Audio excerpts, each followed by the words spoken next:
There's a subtle ache that many of us creatives carry. It's the grief of holding back. The grief of circling around our deeper soul calling but never fully surrendering to it. I want to give voice to that bit of grief, and I want to also help resource you inside of that, to lean into it, to integrate that into your life so that you can become more whole and resourced and devoted to now becoming all that you can be. Because we have to feel fully what is in our system to become that open conduit, that clear channel for giving our depth to the world. And so in specific, in this video, I want to talk about the ways that we have to choose ourselves, the hidden cost of holding back, and why we haven't gone all in, and how to create a sense of sacred devotion to our creative expression as our gift to the world. So if you're new here, my name's Kev. I'm an award-winning furniture designer, and I help ambitious creatives get into their body, become more emotionally intelligent so that they can create more impactfully for the world. So the narrative of this grief can come out like this, and I sigh because I've done this thousands of times, is I say I'm waiting for the right time, but underneath that waiting is actually grief, that I've been waiting.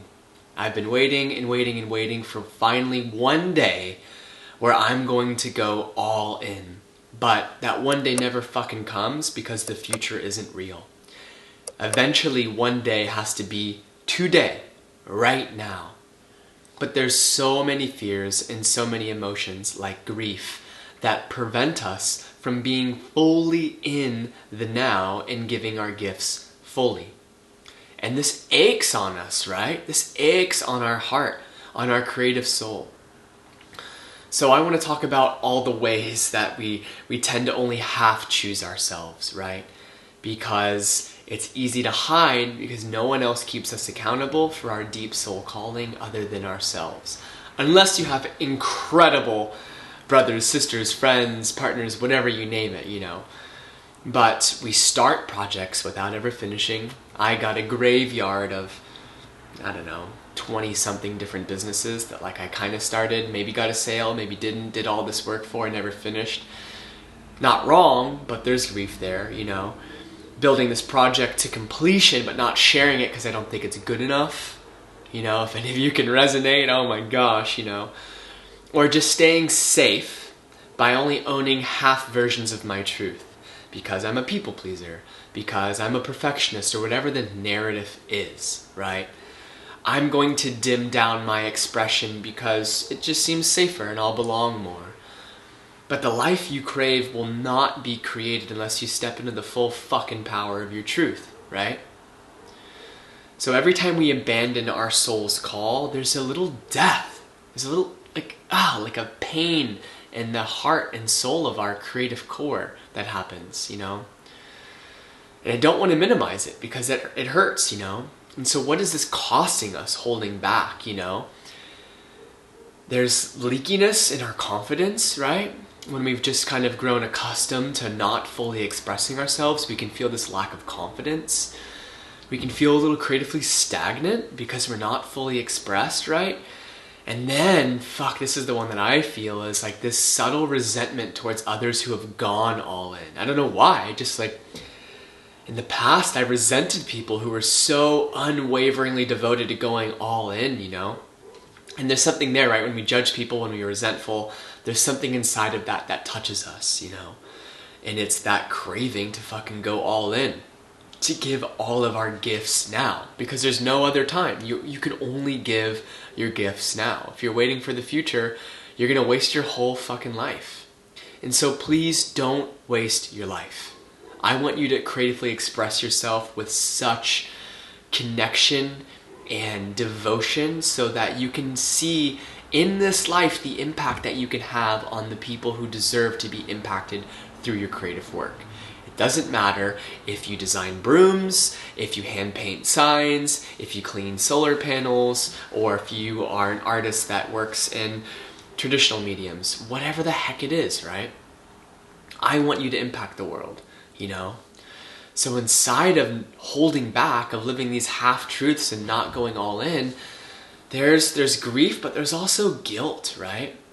There's also this sort of shame, you know? Lots and lots of shame, which keeps us more stuck because we start spiraling in that shame.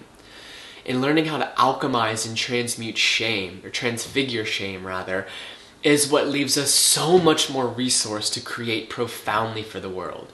Because, I'll be the radical heretic to say, like, shame gets so dislodged in such a deep part of us, you know, physiologically a lot of shame is kind of held in our pelvis because shame comes up around our creative life force, which is also our sexual life force. So it's this really dense, rooted sort of block. And learning how to open to it, love it, heal it, transfigure it, you name it, takes a lot of deep, awkward work, you know? And while I encourage you to go get the resources that are necessary, therapists, you know, somatic therapy, breath work, the Embodied Creator Toolkit has a lot of resources to help you start to touch into that, you know? Please get professional help, but to at least point you in the right direction of something you can do in your own capacity, right? So, why you haven't gone all in likely is the deep comparison, right? The deep comparison of seeing other people that have done what you do and feeling not good enough. And then inside of that, the sort of nervous system fear of what it's like to actually take on and embody more responsibility. What happens when I actually become successful, you know? And how that brushes up against all of these old wounds, you know? The fear of rejection, the fear of being seen, the fear of failure. Not to mention the sort of epigenetic ancestral patterns of playing small.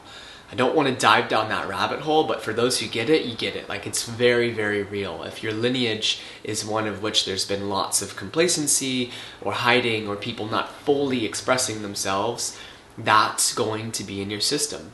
So, be graceful. Like, of course you've hesitated.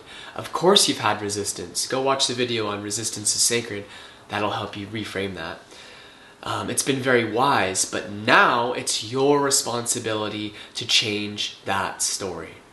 And how you change that story is to turn towards the grief.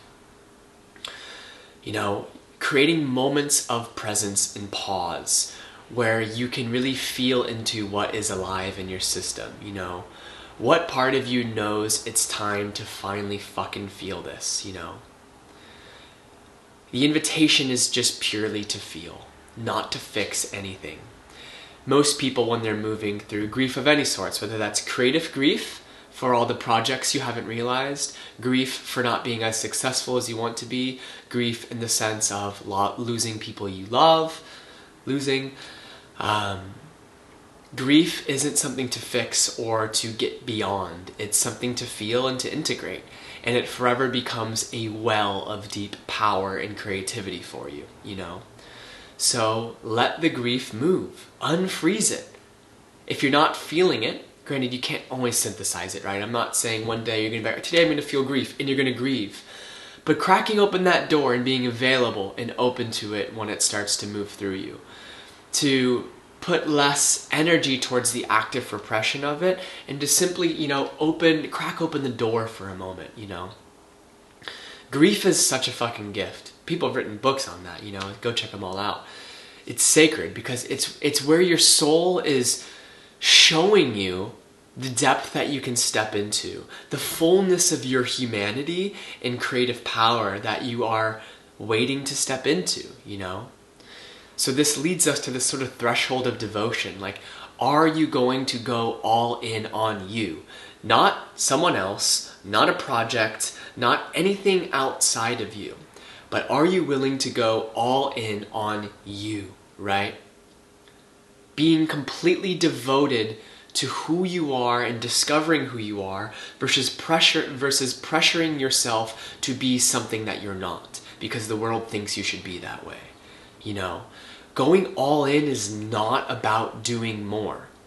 It's about feeling more. It's about showing up differently in a way that is wholeheartedly aligned with your heart, your core, your spirit, your soul, your root, all of that, you know? Going all in is about being honest, about being seen and being real, because it takes a tremendous amount of courage to be seen, to show up in your honest, full truth, you know? Because what if going all in means loving your gifts like they're the ones that matter the most? Because they are. Not the gifts that the world is going to, that you think the world is going to want, the gifts that other people have that you want to embody. No, that's bullshit. It's loving your gifts and giving them the space to come through from your 100% unique self without holding back, you know? You got to stop withholding your gifts out of fear. So the way forward is a gentle openness towards feeling what is stuck in your system. If it's grief, it's grief.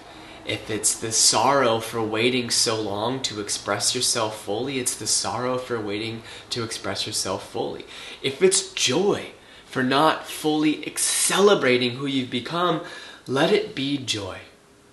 Because if you keep waiting, what is this costing your aliveness? Which is where your creativity comes from, right?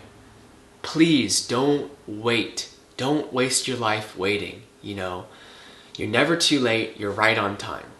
But now is the only time you ever have the choice available to you to finally step into becoming more of who your soul, of who your deeper knowingness, your deeper self is calling you to be.